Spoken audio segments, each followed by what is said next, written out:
Well, I work as an illustrator mainly. Now, mostly in bande dessinée, in comics, but I do storyboarding as well.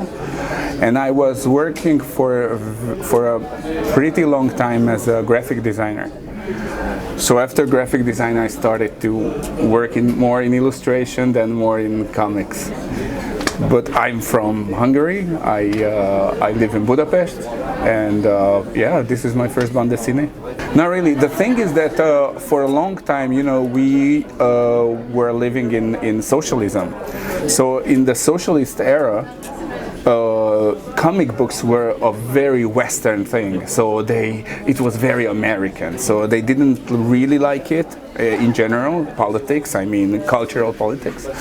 So the only comic books we had were like historical comic books, and very, very few of them. And now, from the 90s, after the change of system, they started to come out with the American comics like Spider-Man and Batman and those kind of things. And now it's more, it's wider. It's wider. You can find some bande dessinée as well, some French French books, but not only like Black Sad or Asterix, but some more underground stuff as well. So it's getting there, but we still don't really have Hungarian comics. So the few people who work in comics, they work for companies, for example, in the United States or in France, but we are like 5 or 6 people who live off comics in the whole country. I always liked it. We had comic books like it was strange because I had some comic books when I was a kid, but not in Hungarian. So I really liked the pictures, but I couldn't read it because it wasn't in Hungarian. But I always loved to draw as well. And from the 90s, when I could access more comics, for example, I started to travel, for example, and I saw all kinds of comic books. I was thinking that it would be very nice to work on comics someday, but I was working as a graphic designer, so I really needed some time to change to this kind of work. Yeah, it's easy. He found me on Instagram because I finished some books for American publishers, and he saw some things that I did on Instagram, and he just wrote me that, hey, it's funny because I really wanted to work for a French publisher because I knew that the projects are much longer, so I can work for 6, 7, 8, 9 months on a book, which is great. I mean, it's much better than when you have to hurry. So I really wanted to work for one of the bigger French publishers, and he wrote me that, hey, I'm working with Glena, and I'm looking for an artist, and my ex-artist can't start the book, so I need a new one.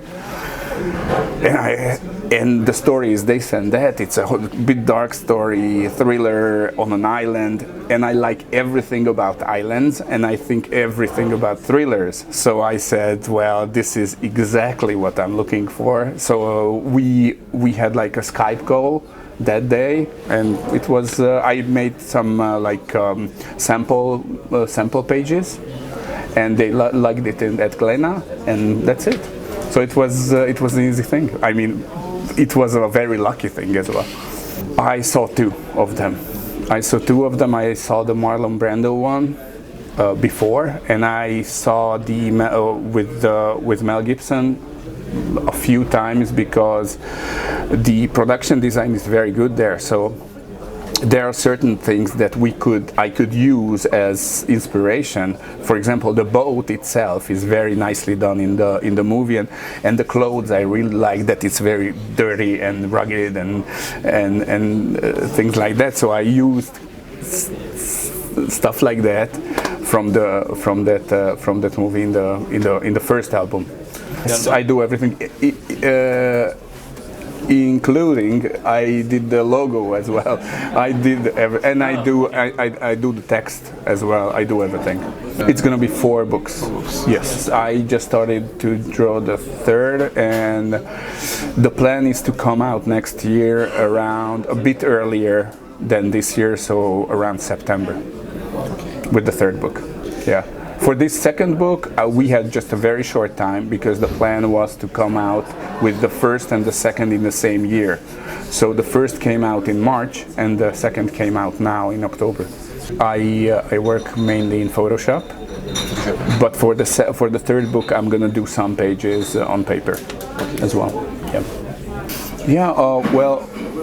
Okay, I have never drawn too many ships, that's one thing, and the ships has a lot of rigging, all the ropes and this and that, so I really had to look for a lot of references for those pictures, but it's also it's a story with a lot of characters. So it has, if you check the beginning of the book, the really beginning of the book, you can see that we have a lot of characters, and in the 1st book we even have more characters, and all these characters are real ones from history.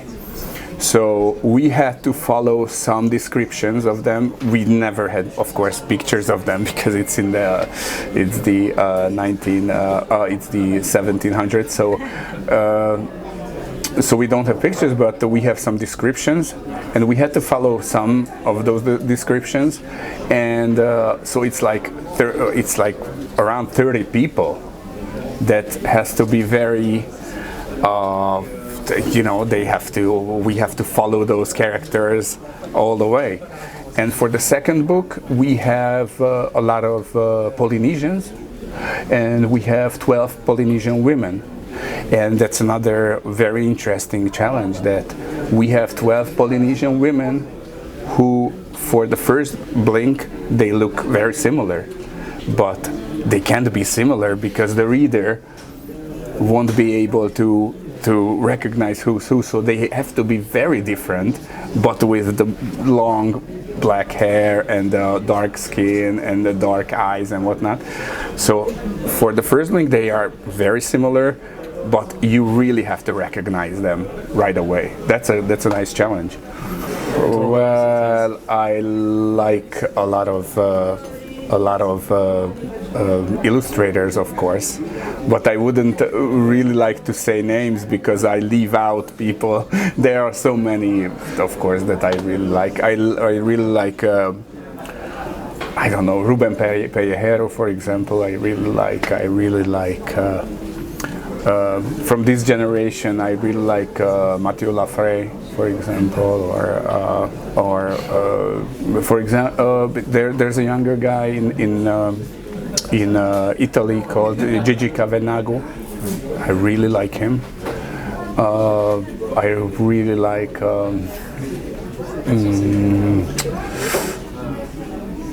So many. I don't know how to name who to name, but because there are so many of those guys.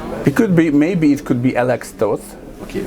Because I really like to simplify things in a very realistic way. That it's simple, it's still realistic.